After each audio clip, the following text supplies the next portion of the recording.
haven't been following the recent developments between Armenia and Azerbaijan, I know there's a lot to take in. For the average Angelino, it's probably confusing to see all of these protests and the roads blocked and what is going on. We're in the middle of a global pandemic, massive layoffs, unemployment, an important presidential race coming up, in the middle of a social injustice movement, and now this, a war that's raging 7,000 miles away. But you see, for the local Armenian American community here, this is of the utmost importance. There is a humanitarian crisis going on halfway around the world, they say. You see, I came to this country in 1990 with my family. The Soviet Union was collapsing and tension was brewing in Artsakh, Nagorno-Karabakh. And 30 years later, here we are again. Here's a little background, a little history, and highlights of everything that's happened this week. The temporary ceasefire brokered by Russia between Armenia and Azerbaijan barely lasted an hour.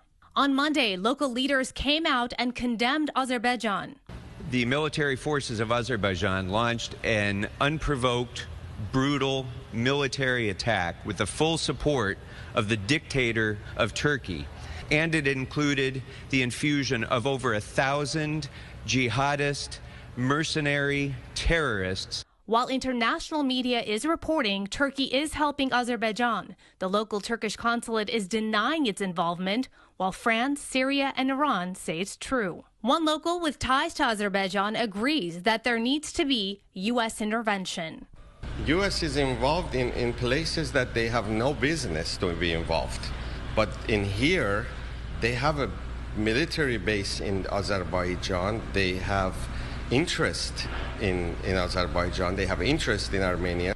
Artsakh is the issue at the heart of this conflict. Armenia and Azerbaijan were part of the Soviet Union.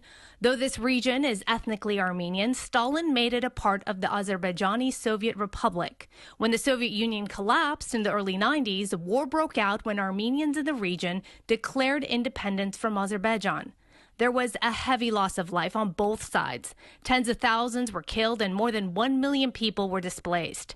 That vote for independence in Artsakh during the fall of the Soviet Union sparked the conflict. And despite that vote, the region is recognized by the United Nations as part of Azerbaijan. We spoke to a USC researcher about the history just a few days ago.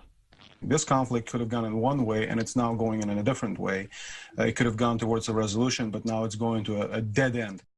Armenians say they fear this war is an existential threat. The echoes of the past and of genocide is something, just like for Jews, just like for many groups around the world. I don't care who you are, I don't care what your religion is, we should stand up against, demand peace. And this is why protesters have taken to the streets, organizing massive demonstrations on the streets and freeways of Los Angeles and around the country. Armenia's prime minister has said he's ready to have talks with Azerbaijan to stop the fighting.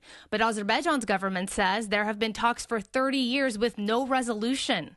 Azerbaijan's president says a military solution is the only way to take its lands back. Armenia says it will retaliate to all Azeri attacks in order to protect its citizens. The area has been evacuated. 150,000 people in Artsakh and about 3 million people in Armenia are facing death on so many levels because of a decision made by a man recognized as a criminal and a dictator.